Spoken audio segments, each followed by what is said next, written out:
You know, we talked about our backup and our gait, but I sure didn't like that she kind of dropped her stomach in on that lope wheel. So I'm gonna come back now, and I'm gonna show Betsy what I wanted. I'm gonna lope off, and I'm actually gonna support her just like I did Cole.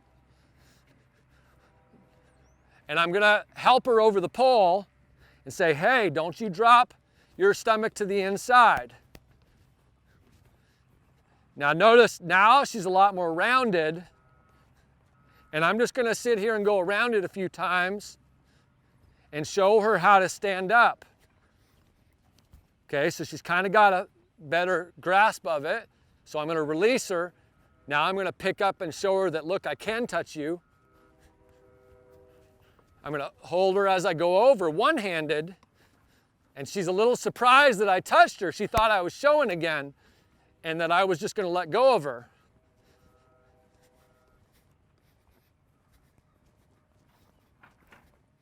You know, you cannot, ooh, good girl, Betsy.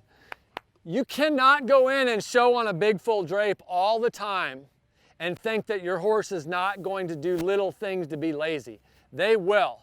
But what is a good way to school our horse? You know, we'll often see people that stop them and really pull hard or whatever and get after them when they're schooling them.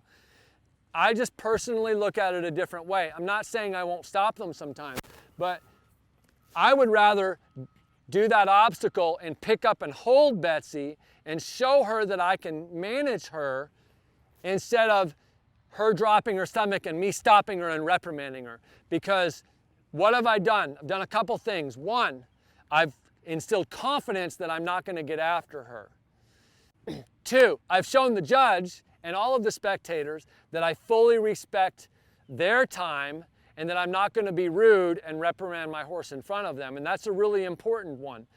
If I were to lope that and she dropped her stomach in and I picked up and held her, often if I were to lope another circle just touching her and showing her how to do it right, the judge is going to give me a little leeway and they're going to be proud of me that I corrected my horse properly.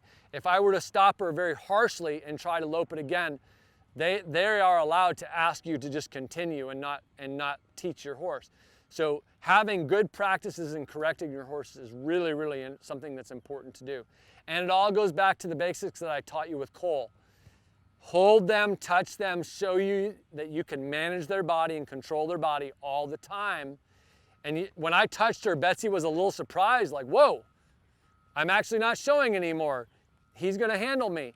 But she never looked upset or mad or angry in the manner that I taught her and showed her how to do the obstacle the way that I wanted.